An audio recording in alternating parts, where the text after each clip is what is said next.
Hola, ¿qué tal? ¿Cómo están? Bienvenidos y muchísimas gracias por acompañarnos en este reinicio del ciclo Voces que Suman, una propuesta de La Voz del Interior con el acompañamiento y la réplica en la plataforma de Los Andes, en Mendoza, también en la plataforma de Vía País y en nuestros perfiles en redes sociales, particularmente en Facebook y en YouTube. Este ciclo arrancó el año pasado y cuando empezamos te contamos que la idea era repensar el entorno en el que vivimos, ¿sí? Las transformaciones, los fenómenos que nos atraviesan, el impacto que están teniendo los cambios tan profundos y tan acelerados. Estamos en marzo, ¿sí? En nuestro calendario, marzo tradicionalmente marca el comienzo del inicio de clases. Así que qué mejor momento para arrancar el ciclo 2022 de Voces que Suman con esta invitación a repensar la educación.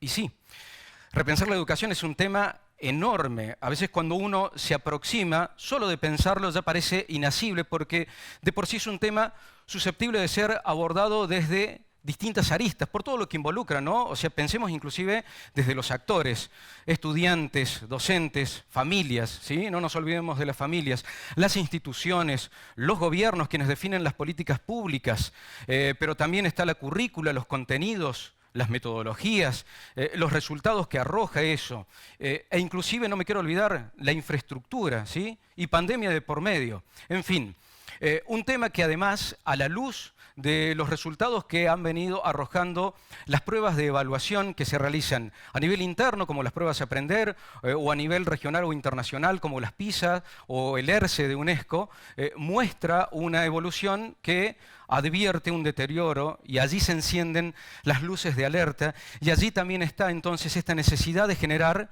instancias de debate que nos permitan una aproximación sincera, transparente, realista, pero por sobre todas las cosas, me parece, ¿no?, superadora. Mi nombre es Daniel Alonso y tengo el placer de moderar un panel altamente calificado con especialistas que nos van a ayudar justamente a aportar ideas y aproximarnos a ese debate. Pero antes de arrancar, queremos primero presentarte quiénes nos acompañan hoy.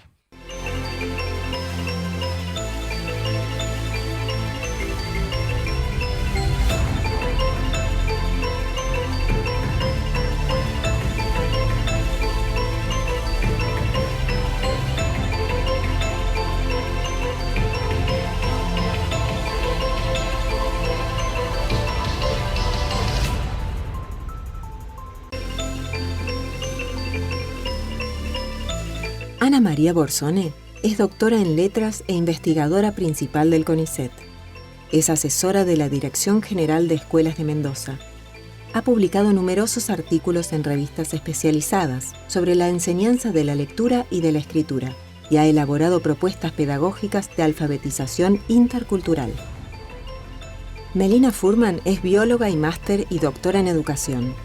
Es también investigadora del CONICET y docente universitaria. Trabaja y escribe para generar entornos que potencien la curiosidad, la creatividad y el pensamiento crítico. Dirige la colección Educación que Aprende de Siglo XXI Editores. Eduardo Casenave es profesor de Filosofía de la Universidad Austral y cuenta con más de 20 años en gestión de organizaciones educativas y docencia. En la actualidad, se desempeña como director general del Instituto Técnico Renault.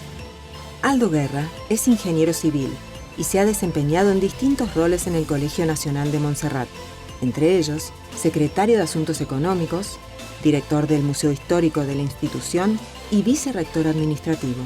En la actualidad, es profesor titular y también director de esa casa de estudios. Bueno, muy bien, presentaciones y nobleza obliga. Primero voy a saludar y voy a empezar por quienes están conectadas de manera remota. Ana María Borsone, ¿cómo estás, Ana María? Muchísimas gracias por acompañarnos hoy en este debate. Todo muy bien, gracias. Bueno, también quiero saludar a Melina Furman. Melina, ¿cómo estás? Gracias por compartir este momento con nosotros.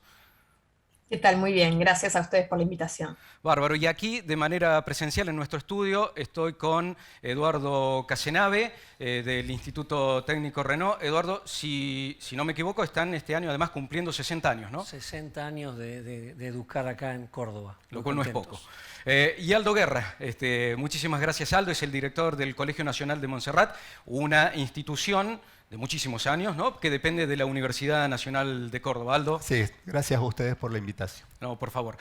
Bueno, vamos a arrancar. En el comienzo recién te decía, la educación es un tema extremadamente amplio, pero vamos a intentar buscarle un límite o delimitarlo de alguna manera, ¿sí?, a partir de un disparador, que es repensar cómo la escuela, y estamos pensando en el ciclo secundario, pero sin con esto, esto es importante, sin con esto perder de vista la integralidad que tienen todos los niveles, ¿no? Pero pensando cómo la escuela vuelve en su rol ineludible de enseñar, vuelve a enseñar contenidos significativos y relevantes, ¿sí?, para los tiempos que corren. Entonces vamos a hacer una especie de viaje por el qué contenidos, ¿no?, el cómo, la metodología, el para qué, las finalidades, ¿sí?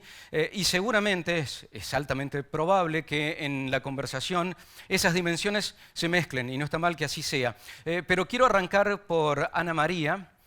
Ana María, que es investigadora del CONICET y que viene desde hace muchos años realizando seguimientos con datos, ¿sí?, con datos sobre el estado de la educación y en su foco en particular, y además teniendo en cuenta que ella ve mucho a la escuela primaria y cómo llegan esos alumnos al ciclo secundario. Lo primero que te quiero preguntar entonces, Ana María, es ¿cómo están llegando los chicos hoy al ciclo secundario? Lamentablemente están llegando muy mal, porque ya desde hace unos años se ha dejado de enseñar en forma sistemática e intensiva en primer grado a leer y escribir. Y si los chicos no aprenden a leer y escribir en primer grado, van a seguir con esas dificultades si no se atiende a esas dificultades, que generalmente no se lo hace, y van a llegar al secundario con habilidades mínimas de lectura y escritura. Esto les va a impedir, si los chicos no pueden comprender textos, el primer paso para cualquier aprendizaje es la comprensión. Y si los chicos no pueden comprender textos, va a ser muy complicado que puedan cursar secundaria, porque no van a poder aprender a partir de los textos. Y si uno considera que se tienen que incorporar las nuevas tecnologías y trabajar con múltiples textos, esto requiere un aprendizaje mayor, pero el punto de partida es la comprensión. Y la comprensión tenemos que empezar a trabajarla desde jardín. Y los chicos a fin de primer grado tienen que leer y escribir y poder leer textos breves y comprenderlos. Antes de que sigas avanzando, porque me gustaría que me cuentes en el trabajo de campo y en las investigaciones que ustedes realizan y en los datos que van recogiendo, ¿a dónde están esas señales en las que se advierten las deficiencias que marcas respecto de la comprensión de textos, en la lengua? Bueno, en todas las evaluaciones que hacemos, nosotros hacemos intervenciones en primer grado, en jardín, porque empezamos a trabajar desde jardín. Y bueno, cuando nosotros hacemos una intervención, por supuesto, los chicos a fin de primer grado leen y escriben, independientemente de su entorno familiar. Porque generalmente cuando un chico no aprende, se le atribuye ese fracaso a la familia, se le atribuye el fracaso al niño. No, son muy pocos los niños que tienen dificultades específicas de aprendizaje de la lectura. Solo un 4% de la población. Entonces no podemos tener un 80% de niños que no aprenden a leer y escribir en primer grado. Ahí ese es el origen de todo lo demás. Ese es el punto de partida. Si el punto de partida no funciona, luego en el curso de la escolaridad se ve muy difícil seguir esa escolaridad, poder atenderla. Nosotros hemos investigado en escuelas rurales, en escuelas bilingües toba-español, la lengua com-español, en escuelas urbanas marginadas. Hemos trabajado durante estos últimos 30 años con poblaciones, sobre todo población en riesgo. Y todos los chicos aprendían a leer y escribir. Resultado, es decir, la conclusión que hemos sacado de muchos estudios y que los seguimos realizando, es que si los chicos no aprenden es porque hay una deficiencia en la enseñanza. Y esto es serio porque se viene arrastrando hace años. Ya vamos a ir a ese punto, Ana. Antes de que avancemos, y quiero involucrar aquí a Eduardo Casenave, este cuadro de situación que comenta Ana Borsone, ¿qué herramientas hay en el ciclo secundario para intentar corregir, ¿sí?, ese estado de situación con el que llegan la mayoría de los chicos a las escuelas? Mucho compromiso, mucho entusiasmo. Claramente, cuanto antes empieces, menos esfuerzo y menos daño. El ejemplo básico es si un barco sale de la otra orilla del océano, cuanto antes ajustes el timón, menos fuerza va a haber que hacer y menos ajustar los motores y menos camino para llegar al punto deseado en el tiempo que uno quiere. Las herramientas son apoyo, acompañamiento, pero es verdad que si un chico llega a primer año de secundario y su capacidad de comprensión lectora está altamente comprometida, ese chico ha perdido años, pero además su nivel de comprensión, su nivel de maduración, su capacidad de poder comprender textos. Y acá es muy interesante lo que dice Ana María, porque fíjense que ya entramos a pensar qué es aprender. Y no aprender no solo es saber cosas, sino que es comprender lo que sé. Si no comprendo lo que estoy diciendo, es un pseudoaprendizaje. Y muchas veces apuntamos a más bien la repetición de contenidos. Parecería que los chicos saben porque saben de memoria y han aprendido recursos para zafar, pero no hay comprensión. Y de vuelta entonces tenemos que empezar a enseñar para que aprendan, no enseñar para que pasen, no enseñar para que aprueben. Pasar y aprobar es una consecuencia de verdaderamente saber. Y para saber es necesario ciertas capacidades primarias como razonar y sobre todo leer. Pasar y aprobar, recién dijiste, la quiero involucrar a Melina Furman, porque en los últimos meses hubo toda una polémica, Melina, y quería conocer tu visión al respecto, de la promoción que hubo de muchos estudiantes por el año pandémico, sin validación de los contenidos aprendidos. ¿Qué observas de eso? ¿Qué aprendizajes podemos tener de eso, Melina?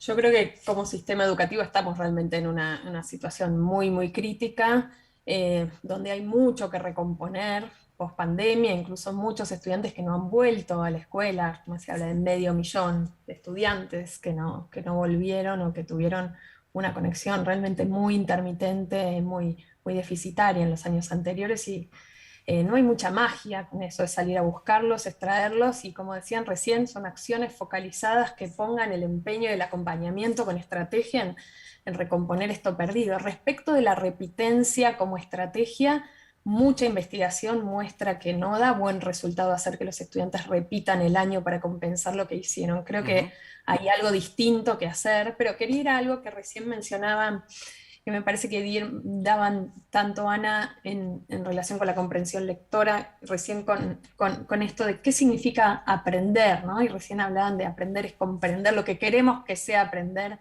en la escuela primaria y secundaria en particular, es poder entender el mundo. Y creo que hay una oportunidad y una necesidad grande de revisar las metodologías de enseñanza hoy, que están muy basadas en que los alumnos adquieran cierta información, te diría, fáctica, definiciones, y que es necesario correr hacia las grandes ideas, los grandes pilares conceptuales de las disciplinas. Te doy un ejemplo muy, muy chiquito del área de biología, ¿no? Por ejemplo, mucho tiempo de clase está dedicado a que los alumnos recuerden definiciones y conceptos de manera frágil, ¿no? Superficial, como si te dijera, por ejemplo, bueno, se aprendan las fases de la mitosis. Pero sin embargo los alumnos salen sin entender qué es lo importante de ese proceso. Por ejemplo, entender la gran pregunta de cómo hace una célula, una persona, desde una célula a llegar a un organismo multicelular, ¿no? Si el ADN es el mismo en todas las células.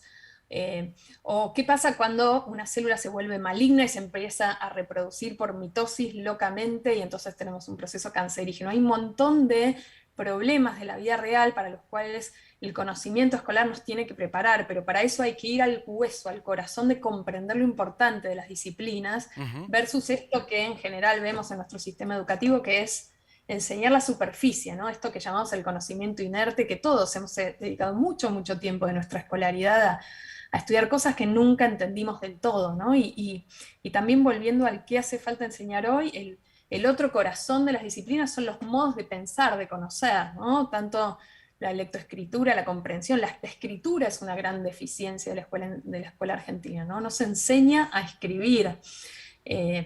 En ciencias no se enseña a investigar, a poner manos y mentes a la obra, a hacerse una pregunta científica, a poder analizar críticamente información o datos o resultados. Bueno, lo mismo en todas las áreas del conocimiento, esto de aprender haciendo, ¿no? No haciendo con las manos, sino con la cabeza, estos modos de hacer y de pensar que tienen que estar presentes en la educación. Está claro, hay varios puntos ahí que, perdón. ¿No? Hay varios puntos que pusiste sobre la mesa y no me quiero anticipar porque hablaste de metodología y sobre eso ya lo vamos a abordar, pero déjame sumar primero a Aldo Guerra a esta conversación y le quiero preguntar a Aldo, porque estábamos hablando del qué, ¿no? Y estamos hablando de contenidos troncales y uno tiene la tendencia a pensar que lengua, matemática, y son esos contenidos troncales, y en la vida del ciclo secundario hay una formación muchísimo más amplia, ¿sí? ¿De qué hablamos cuando hablamos qué contenidos y cómo equilibrar ese balance? Sí, totalmente. Obviamente los contenidos exceden, y lo que pasó un poco en nuestra realidad de pandemia, matemática, lengua, inglés, como se tomaron algunas definiciones de avanzar solamente. Nosotros que somos un colegio humanista, pensamos en la formación integral de cada persona, con lo cual abrimos ese abanico a todos los espacios curriculares y todas las disciplinas. Pero un poco quería aportar en base a lo que habían dicho. Yo creo que tenemos un problema de base o de fondo. No tenemos sistema educativo. Tenemos una serie de subsistemas, cada uno independientes, y que le generan mucha tensión a cada estudiante cuando tiene que hacer la transición de uno a otro. Déjame que te haga una pausa ahí. Sí. ¿Qué entendemos por no tener un sistema educativo? Que cada uno nos vamos manejando independiente. Ajá. Y no queremos asumir de alguna forma qué es lo que pasó antes. Pasa del nivel primario al secundario, del secundario al grado. Es como que cada uno debiera ser responsable de ese espacio, pero no entendemos que tiene que haber una correlación en el tiempo de lo que es una estudiante en todo ese periodo de transición de ese espacio de aprendizaje, de enseñanza, digamos. Ana María, recién planteaba, recién planteaba Melina el tema de que los chicos no saben leer o no saben escribir o no saben expresar una idea. Y aquí Aldo plantea que no tenemos un sistema educativo, a ver, si se quiere, en la integralidad, que esté conectado de una manera eficiente en todos los niveles o en todas las etapas. En tus años de experiencia y en la investigación, ¿qué observas? Bueno, vuelvo a repetir, lo que observo es que sí, y quería referirme a algo en particular antes de contestar tu pregunta, tu planteo. Con respecto a la repetición, sí. Nosotros, nuestras investigaciones lo que nos muestran, y lo que muestran todas, es que la repetición hay que tratar de evitarla, y para evitar la repetición, lo que hay que hacer es volver a enseñar. Lo que hemos abandonado es la enseñanza. Y lo que se tiene que hacerse antes de que el chico llegue a repetir es intervenir. Entonces, ya en primer grado, lo que se hace es a mitad de año evaluar, porque nuestro sistema tiene que aprender a evaluar, los docentes tienen que aprender a evaluar cómo avanza ese aprendizaje, y los chicos que quedan desfasados ya en primer grado, intervenir en grupos pequeños con programas intensivos de enseñanza. No puede ser que los chicos ingresen a segundo grado sin leer ni escribir, porque después siguen y terminan la primaria y no leen ni escriben. ¿Cómo pueden razonar, pensar? Carecen del vocabulario necesario, carecen de las estrategias necesarias para comprender y aprender, para razonar. Todas esas estrategias deben ser enseñadas, y si no se enseñan, no se van a adquirir. Tenemos un grave problema de enseñanza. Ya no tenemos grados. Porque si un chico llega a sexto grado sin leer ni escribir, significa que no tenemos grados. Es decir, tenemos que evaluar en qué nivel está y ver cómo se interviene. Pero nosotros estamos tratando de apagar el incendio antes de que se produzca. Es decir, intervenir en forma temprana. Empezamos a trabajar desde jardín. Trabajamos muchísimo la oralidad, la enseñanza del vocabulario. Está claro. Quiero pasar a Eduardo, porque estábamos hablando de uno de los contenidos troncales que tiene que ver con lengua. Eduardo, estás involucrado en una formación, en un instituto de formación técnica. Sí. Matemáticas y otras disciplinas que son un poco más duras, si se quiere. Sí. ¿Cómo estamos en eso? Bueno, en nuestro instituto le metemos, pero de todo, es nuestra especialidad y donde salen fuertes nuestros alumnos. Pero de vuelta, es una capacidad, no solo contenidos, es una capacidad de razonamiento abstracto que también debe empezar a aprenderse y enseñarse desde chicos. Es un área que es fundamental porque a partir del razonamiento, del pensamiento, es donde salen las nuevas creaciones. Y no es solo repetir, creo que también se ha avanzado muchísimo en lo que es la mirada. En mi época te enseñaban ecuaciones y había que hacer 250 ejercicios y sabías de memoria cómo hacerlos. Hoy hay otras aproximaciones y creo que tiene que ver también con la propuesta para mí que vamos a entrar después, que es empezar a enseñar por proyectos, empezar a enseñar por preguntas. No dar el resultado así se hace, sino enseñar a hacerse preguntas que pueden ser, como decía Melina, algunas preguntas serán más científicas, otras serán más técnicas, otras serán más filosóficas y tendrán que saber diferenciarlas y de qué manera ir contestando. Y eso obliga a un aprendizaje integral donde la persona es el centro. En definitiva, en una escuela técnica sí, evidentemente esperamos lograr nuestros alumnos mejores técnicos, pero son personas integrales y nosotros tenemos que mirar a esa persona y que la capacidad de cada uno se desarrolle al máximo y que cada uno pueda ser la mejor versión de sí mismo. Eso para mí es el concepto de la enseñanza en el sentido más profundo y puro dentro de las distintas opciones que haya. Lograr que cada uno logre sus mayores potencialidades. Y eso implica también aceptar la diversidad. Diversidad de intereses, de capacidades, de ganas, pero con dos cuestiones que creo que son básicas. Ganas de aprender y ganas de enseñar. Si yo tengo un chico con ganas de aprender y soy una escuela con profesores comprometidos, no puede ser que no les pueda enseñar. Si tengo profesores con ganas de enseñar, entonces tendré que buscar las nuevas formas y estrategias hasta que el aprendizaje se logre. No, ya lo enseñé y si no lo aprendió no me importa, sino hasta que no se aprenda, no terminó el proceso. Terminó cuando se logra el eureka, lo he entendido, lo he comprendido y además con el cuerpo entero. Es decir, con un compromiso emocional y no solo a nivel cognitivo, como decía, no solo la cabeza. Metamos todo la persona entera, porque así vamos a tener una mirada más integral de lo que es la educación. Fíjense que de a poco, sin querer, nos hemos metido en esta otra dimensión del cómo, ¿sí?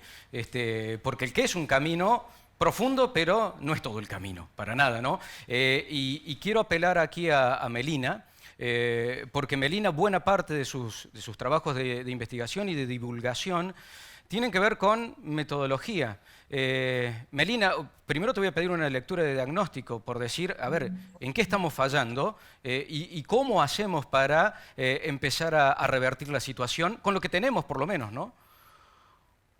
Si hacemos un diagnóstico, obviamente por suerte, notables excepciones de colegios que trabajan distinto, pero mirando a nivel sistémico en las provincias en Argentina, lo que vemos es que la enseñanza todavía es muy enciclopedista, de un profesora que está, sobre todo en la escuela secundaria, que explica, con un poco de suerte, mejor o peor, y los alumnos están escuchando, tomando notas, teniendo algún tipo de diálogo.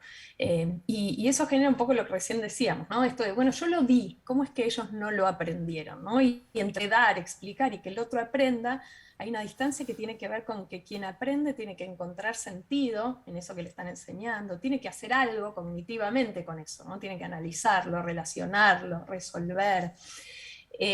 Entonces, hay mucho que hacer. Mira, para darles un dato de la investigación, hace un tiempito hicimos una investigación en 75 escuelas de la Ciudad de Buenos Aires, una muestra representativa, y fuimos a ver a qué se dedicaba el tiempo de clase en séptimo grado, ¿no? O primer año en secundaria en otras provincias del país.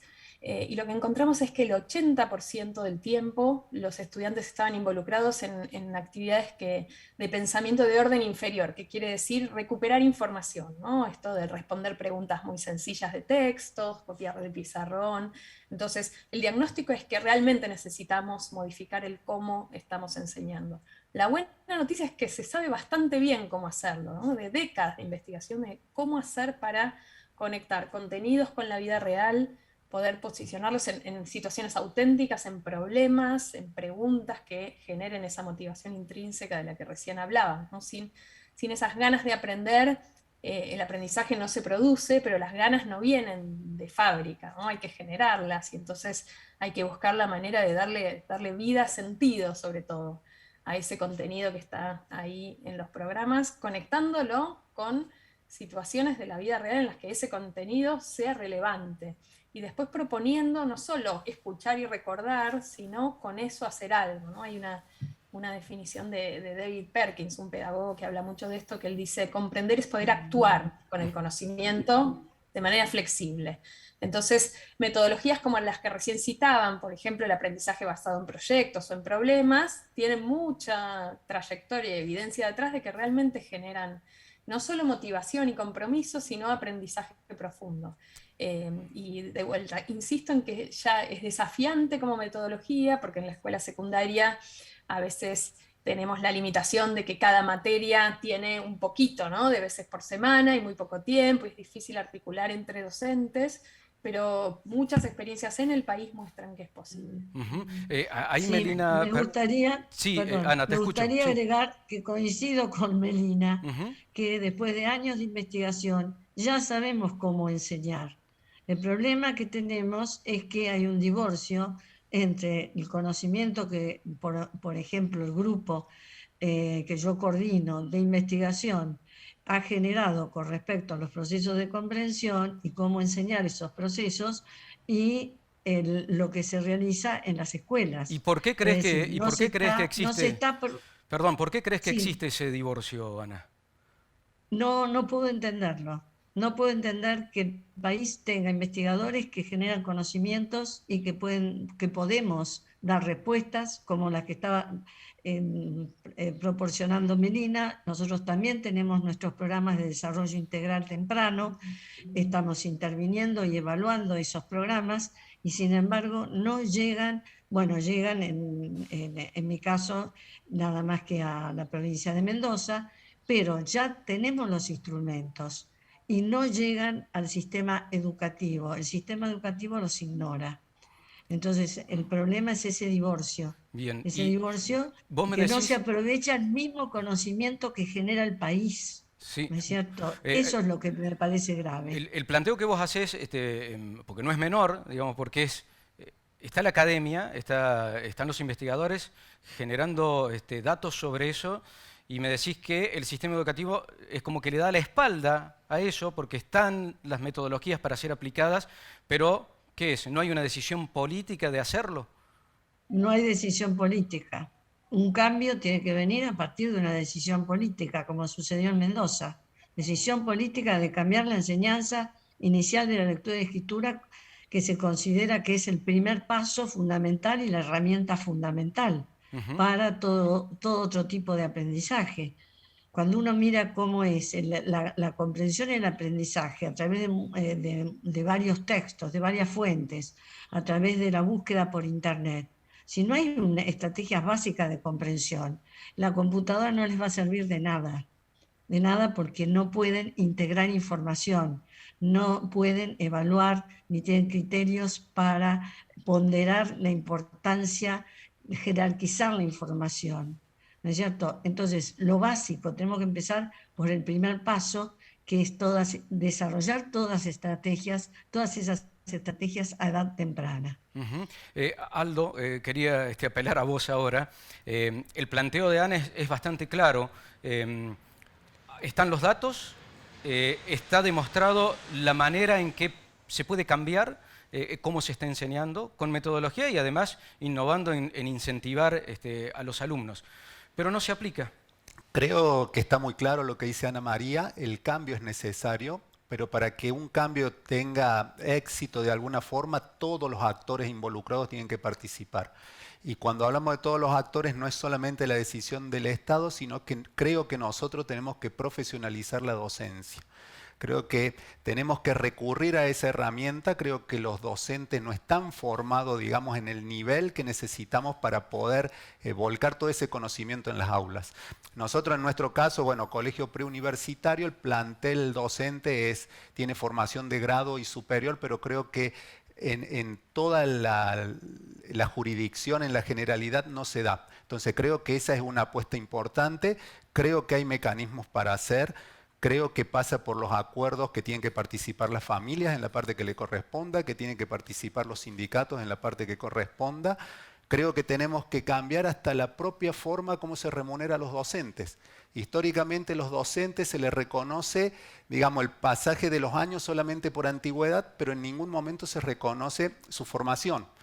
Con lo cual eso no genera ningún estímulo para que estos cambios sean efectivos y en realidad es ahí donde perdemos el sentido. Tenemos toda la capacidad, los cambios están planteados, digamos, están trabajados en nuestro propio país, pero no llegan al estudiante que es el que tiene que llegar. Creo que es posible. Creo que la pandemia nos ha dado herramientas y posiciones para decir el sistema está en crisis y tenemos que aprovechar la oportunidad que esté en crisis para decir algo tenemos que hacer. Lo más simple sería decir, cambiamos este contenido y creemos que con eso es la solución. Y eso creo que sería uno de los grandes errores. Tenemos que empezar a fijar políticas fuertes en el sentido de poder llegar a los estudiantes, a poder trabajar, como decían recién, en proyecto. Creo que el gran desafío es poder trabajar fuera del aula, trabajar en contexto. Pero para todo eso creo que nos tenemos que comprometer todos los actores del sistema educativo. Bueno, Aldo, planteaste un tema que iba a salir y que tenía que ver con la formación docente, ¿sí? Quiero volver con Melina, porque Melina está involucrada también en ese tipo de actividades, en formar docentes. ¿Cuál es la mirada que tenés, Melina, de lo que viene ocurriendo en los últimos años? ¿A dónde estamos fallando? ¿A dónde están las trabas para que los docentes puedan acceder a otro tipo de capacitaciones, a otro tipo de aprendizajes para luego volcar esos conocimientos en el aula? Bueno, creo que la posibilidad de cambiar los modos en que uno enseña son complejas, digo, requieren procesos largos de transformación, no es algo que uno hace de un día para otro como profesional, y entonces en ese sentido creo que la formación inicial tiene que incorporar nuevas metodologías, nuevos enfoques, un poco lo viene haciendo, todavía está rezagado en algunas áreas más que en otras, pero creo que la clave del asunto es la formación continua, lo que sucede con los docentes en ejercicio y especialmente la formación al interior de las escuelas. Recién decía Aldo, los docentes no se les remunera por su formación, tampoco se les remunera por las horas que no están al frente de los alumnos en la escuela secundaria. Y eso es un factor enorme que hace que la formación continua sea muy difícil, que los docentes puedan encontrarse a planificar con colegas, a pensar en conjunto, a analizar lo que hacen.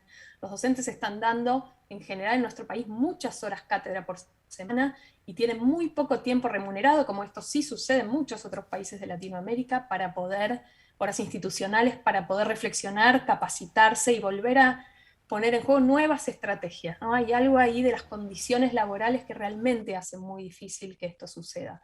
Dicho esto, lo que yo vengo viendo en estos años de acompañar muchos proyectos de formación continua en el país, en el último en el que estuve trabajando desde el comienzo se llama Planea, de UNICEF, donde trabajamos con redes de docentes de escuelas secundarias de varias provincias, es que la formación continua, cuando hay acompañamiento, cuando hay materiales buenos para la enseñanza, cuando hay recursos, realmente se puede cambiar.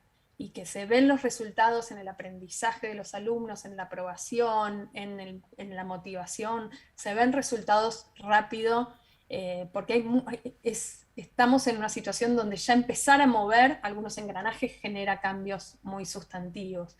Y en ese sentido, parte de la formación continua y poder generar espacios de reflexión dentro de la escuela tiene que ver también con formar directivos, los equipos de conducción que puedan justamente conducir desde lo pedagógico, y ahí también está otro de los cuellos de botella del sistema. Los directivos hoy tienen una carga administrativa tal que no tienen ni cuándo, apenas resto para ocuparse de lo pedagógico. Entonces, muchos de los programas que se vienen ensayando justamente tratan de apuntalar esta visión pedagógica armando redes de directivos, tratando de dar herramientas justamente para la conducción de poder armar grupos de aprendizaje entre docentes, pero hay mucho que hacer también en ese sentido. No es solo una cuestión de deseo, sino de condiciones. Bien, Sí, quiero volver... bueno, me gustaría Sí, dale. señalar, Ujú. en coincidencia con Melina, que, bueno, nosotros estamos haciendo una formación de miles de docentes, estamos capacitando en Mendoza, y es interesante ver cómo ese cambio es posible, cómo los docentes están cambiando su manera de enseñar, mejorando, por supuesto, mucho acompañamiento, porque no pueden pasar de un sistema de no enseñanza a un sistema una metodología de enseñanza muy sistemática, pero lo que observamos es que hay mucho compromiso. Participan miles de docentes por año en nuestras capacitaciones, y hay un cambio que ya ha sido evaluado en Mendoza. Es decir, ya se ha evaluado y se ha observado que el cambio ha generado un mejoramiento del desempeño de los chicos. Se ha comparado los chicos de 4º grado que empezaron con esta nueva propuesta versus los de 6º, y los de 4º grado tienen un desempeño mejor.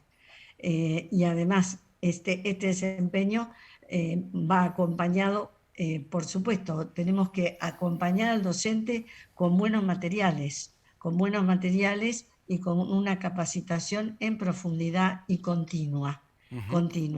Lo que estamos intentando ahora es cambiar también la capacitación inicial, la formación inicial docente, porque si no cambiamos la formación inicial docente, estamos en un círculo difícil de romper, ¿no es cierto? Tenemos que apuntar actualmente a la formación inicial docente, repensarla. Cortita, Ana María, en esa experiencia con los docentes y en una mirada un poco más superadora de lo que está ocurriendo en tu experiencia con las escuelas en Mendoza, ¿cuál es el ánimo que advertís en los docentes? ¿Hay una reacción? ¿Hay un compromiso? ¿Hay resignación? Mucho compromiso.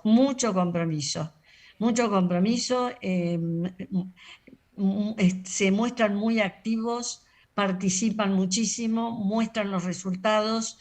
En Mendoza hay toda una revolución en la enseñanza inicial de la lectura y la escritura. Pero este compromiso de los docentes está motivado y promovido también desde la Dirección General de Escuelas. No es que los docentes se sienten apoyados por los funcionarios a cargo.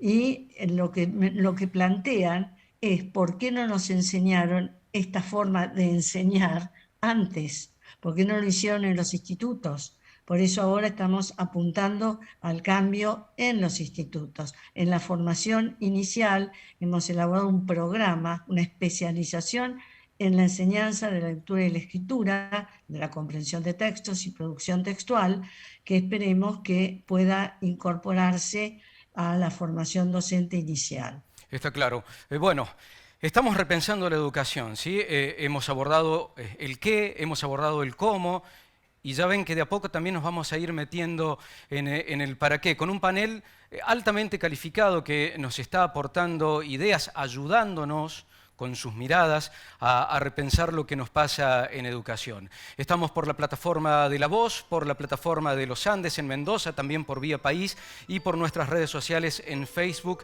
y en YouTube. Vamos a hacer una brevísima pausa, pero no te vayas lejos porque ya volvemos con la última parte de este panel, que es el repensar la educación con el foco en el para qué. Ya venimos.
Estamos de vuelta repensando la educación en este primer panel del año del ciclo Voces que Suman. Estuvimos hablando del qué, los contenidos troncales, estuvimos hablando del cómo en metodologías, cómo cambiar además la situación que hoy está exhibiendo en resultados, ¿no? La educación a manera promedio, ¿no? o en forma general, cómo incentivar también a los alumnos y a los docentes, ¿sí?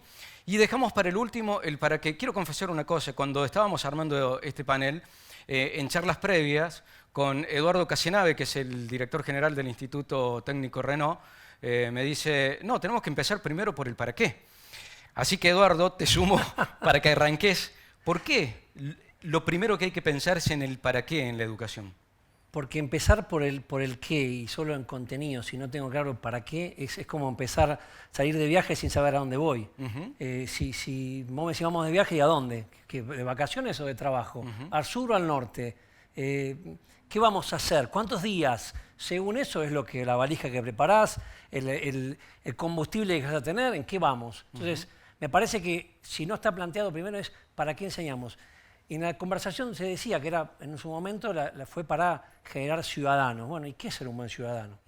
Y entonces empiezan a hacer un montón de preguntas. ¿Ser un buen ciudadano es solo ser un ciudadano obediente o ser un ciudadano cuestionador? Entonces, si es un ciudadano obediente, le enseño de memoria las leyes. Y entonces vuelvo a un aprendizaje de contenido de memoria. Si es un ciudadano que pueda ser cuestionador y mejorar la ciudadanía, tiene que ser un ciudadano pensante. Y un ciudadano pensante y un ciudadano protagonista y un ciudadano solidario, por ende es un ciudadano con el otro y para el otro. Entonces la enseñanza también tiene que ser con el otro y para el otro y no solo individual.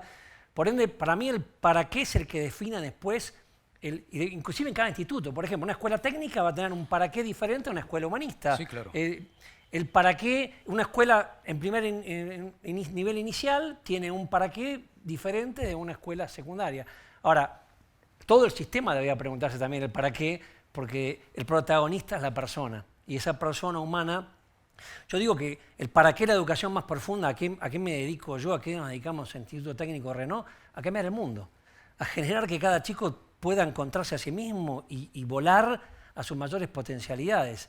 A que entienda que hay un otro con el cual aprendo. A que pueda conocerse y desarrollarse. En este caso, aprender ciencia aplicada a máquinas, porque tengo máquinas y porque tengo la suerte de estar al lado de una fábrica con la cual puedo meterme en el mundo laboral.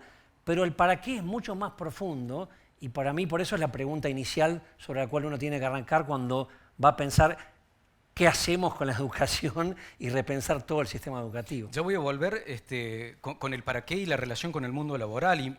Incluso me gustaría ver tu mirada más allá de la experiencia con el instituto, ¿no? Pero quiero volver a Ana María, porque recién Eduardo planteó algo que me parece fundamental, la formación para ciudadanía. ¿Qué ciudadanos? Ciudadanos que piensen, ciudadanos que cuestionen o que tengan pensamiento crítico. ¿Qué ciudadanos estamos formando, Ana María, hoy en nuestro sistema educativo? Bueno, en realidad lo que estamos formando son semianalfabetos, porque si no dominan la lectura y la escritura, que es el instrumento básico, el gran avance que ha hecho la humanidad, no pueden avanzar en ningún otro camino. Nosotros hemos trabajado con jóvenes evaluados, jóvenes y adultos con bajo nivel de alfabetización, y bueno, sí, podrán aprender a hacer algún trabajo muy limitado, pero no pueden ir más allá de ese trabajo limitado. Es decir, además nosotros establecemos como objetivo un alto nivel de alfabetización, y tiene que ver con lo que dicen ustedes de la ciudadanía, porque un alto nivel de alfabetización no queda en palabras. ¿Qué es un alto nivel de alfabetización? Un alto nivel de alfabetización es aquel que habilita a un chico a poder leer y comprender la Constitución y entender y conocer cuáles son sus deberes y sus derechos, ¿no es cierto? Entonces, a través de la lectura y la escritura se busca formar a esos ciudadanos. En este momento, los chicos que salen de secundario con pocas habilidades de lectura y de comprensión no tienen posibilidades o no tienen grandes posibilidades de una vida digna.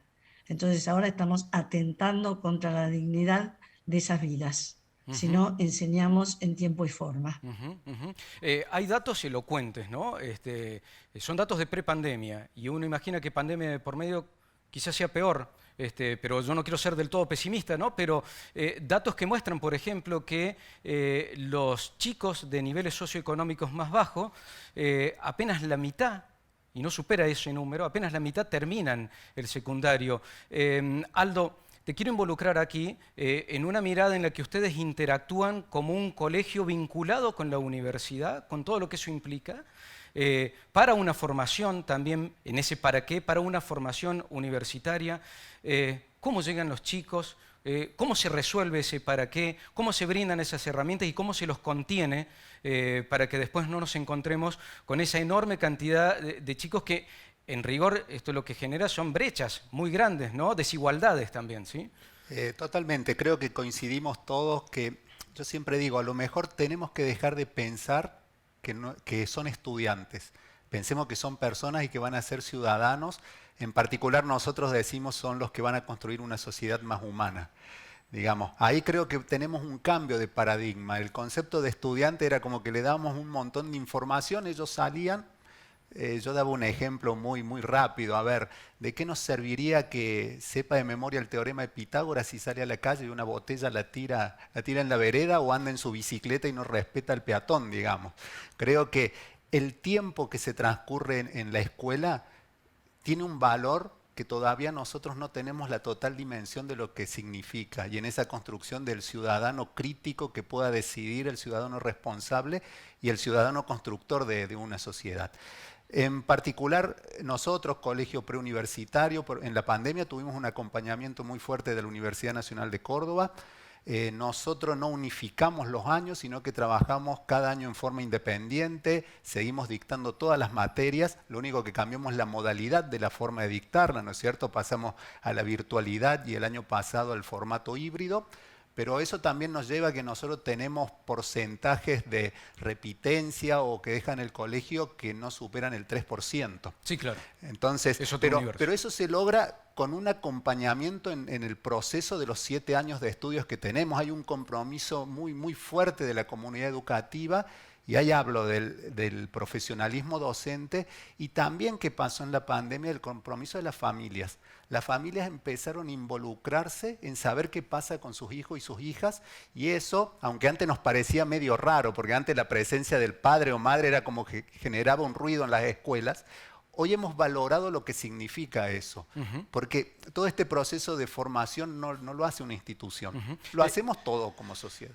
Quedó claro. Quiero ir con Melina. Recién Aldo mencionaba el tiempo que pasamos en la escuela, el valor del tiempo que se pasa en la escuela. La pandemia quebró eso, ¿no? Y te invito, Melina, a reflexionar sobre qué nos pasó en pandemia.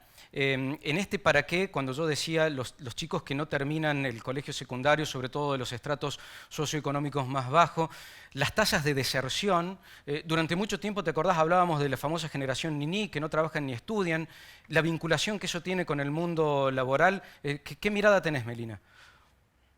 Bueno, muchas cosas para decir al respecto. Sí. Lo primero y lo más evidente es que la pandemia profundizó las desigualdades que ya teníamos muy profundas en el sistema educativo, desde estudiantes que no terminaban a estudiantes con bajos desempeños, muy acentuado en los sectores más desfavorecidos. Todo esto se profundizó en estos 2 años, de un año de confinamiento y otro año de presencialidad más intermitente, donde claramente, además de quienes tenían conectividad versus los que no, también estaban quienes tenían un lugar tranquilo para estudiar en su casa y quienes no, estaban quienes tenían familias que acompañaran más de cerca y quienes no, quienes tenían que cuidar, hacerse cargo de las tareas de cuidado de su casa y quienes no. Todo eso amplificó, hizo explotar de algún modo por Buenos Aires una desigualdad que ya teníamos y que ya se veía en los datos prepandémicos, y ahora, bueno, pronto veremos, le pondremos un poco más de cifras a esto que sucedió, pero claramente hay unas huellas de la pandemia que son muy profundas. Es un fenómeno global, no solo argentino, muy profundo en América Latina, una región de mucha desigualdad, donde las escuelas estuvieron cerradas mucho más tiempo que en otras regiones del mundo. Así que ahí claramente hay mucho que hacer y como recién decían Eduardo, Aldo y Ana, esto de que la escuela vuelva a tener sentido para preparar, para tener un proyecto de vida propio, para poder planificarlo, para poder sostenerlo, ¿no? Con estas grandes capacidades, entre las que especialmente me parece que hay que abordarlas del mundo del trabajo en la escuela secundaria, de la conexión, que los adolescentes hoy no sientan que la escuela secundaria les sirve, y vuelvo a decir, seguro hay excepciones, ¿no? Y recién estaba contando Eduardo, y recién estaban contando Aldo de sus escuelas, pero que los estudiantes no sientan que lo que aprenden en las escuelas les da herramientas para insertarse de algún modo en el mundo laboral es muy grave. Y eso habla de la necesidad también de revisar qué estamos haciendo en ese antes para preparar para el mundo del trabajo, además de la ciudadanía, por supuesto. Bueno, vamos a ir cerrando y los quiero invitar a cada uno, cortito. ¿Hay optimismo para poder revertir la situación? Yo imagino que sí, ¿sí? Y la pregunta, y arranco por Eduardo, ¿qué hacemos? No esperemos que lo haga otro. Somos como sociedad muy críticos de tener muy buenos diagnósticos de lo que el otro no hace y muy malos diagnósticos de lo que nosotros podemos cambiar. Sos profesor, hace algo diferente. Sos director, animate a probar cosas. Sos padre, involucrate en la educación de tus hijos. Sos comunicador, dale más espacio a hablar de educación. No esperemos, sos político, metete en la reforma de las políticas. Pero si cada uno esperamos que el otro haga, yo que cambie el sistema político, el profesor que el director me diga, el director que el profesor haga, estamos condenados al fracaso de vuelta y a seguir haciendo paneles para decir lo mal que estamos. Soy muy optimista porque veo muchos docentes muy comprometidos, muy conscientes de que como está la cosa, los chicos no son como antes y algo, entonces no podemos seguir enseñando como antes. Algo diferente tenemos que hacer. Prueben, háganlo, métanse, vean y entusiasmense porque el cambio es posible si te involucras en el lugar que te toque. Clarísimo. Voy con Ana María, cortito para la conclusión y el cierre. ¿Qué hacemos, Ana María? Sí, yo tengo algo de optimismo porque he visto a través de las entrevistas que me han hecho una reacción muy positiva de la sociedad. Por un lado, muy dolorosa, porque me han escrito muchísimos docentes y muchísimos padres, y hay mucha preocupación en el sistema educativo. Y además se ha generado todo un movimiento de profesores de secundario, que es la Mesa de la Nacional de la Calidad Educativa, MENACE, que se están movilizando en todo el país, en contra de las medidas de promoción automática, de las últimas medidas que se han tomado. Es decir, que la sociedad está tomando conciencia y está reaccionando. Espero que los que tienen que tomar decisiones políticas y generar ese cambio, acompañar ese cambio, promoverlo, escuchen a los padres y escuchen a los docentes y escuchen a la comunidad. Clarísimo. Aldo. Obviamente soy optimista, pero también, como decía, somos responsables, tenemos que meternos a ver qué hay que cambiar. El otro día leí una frase que es muy interesante, creo que tenemos que ser los hackers del sistema. Tenemos que ver dónde hay una debilidad para ver si podemos generar un cambio. Pero si nosotros perdemos el optimismo, digamos, estaríamos bastante mal, digamos. Sí, claro. Melina, para cerrar. Cierro coincidiendo con mis sistémico, que hay que atacarlo de todos lados, ¿no? Y desde donde cada uno está, desde nuestro metro cuadrado de incidencia, desde políticas públicas, pero también al interior de cada institución y por supuesto la comunidad de las familias involucrándose. Así que en ese sentido, no sé si soy optimista a secas, creo que es un momento de seguir involucrándonos cada vez más y dándonos cuenta de que realmente la pospandemia es, por un lado, una oportunidad de revisar un montón de cosas, pero también nos da la necesidad y la urgencia de empezar y no dejar pasar ni un minuto más. Coincido, y me quedo con esto, ¿no? La oportunidad, porque la oportunidad siempre está, pero hay que aprovecharla, y me interesa mucho este mensaje de acción, ¿sí? De actuar. Melina, muchísimas gracias por habernos acompañado en este debate y seguramente volveremos a tocar en este ciclo el tema de educación, así que, bueno, te comprometemos para volver a estar junto con nosotros. Un placer, gracias a ustedes. Ana María, también te despido y muchísimas gracias por habernos acompañado y habernos alumbrado. Y aquí también, Eduardo, muchísimas gracias por haber estado junto a nosotros. Un placer. Del Instituto Técnico Renault, y Aldo Guerra del Colegio Nacional de Montserrat. Muchas gracias. No, gracias a ustedes, un placer haber compartido este momento. Ha sido muy enriquecedor. La verdad es que ustedes seguramente se habrán dado cuenta de que quedan un montón de cosas por seguir charlando y abordando, pero esta es la dinámica, ¿no? De involucrarnos en la conversación pública, en un debate como este, el repensar la educación para poder sumar ideas que nos permitan dar una superación o una instancia de superación a lo que actualmente estamos viviendo, no solamente en educación, porque con este ciclo vamos a abarcar otras temáticas. La del mes que viene va a tener que ver con repensar la diversidad, un concepto que me parece está en plena reconstrucción, no construcción, me parece en plena reconstrucción, y sobre eso vamos también a abordar.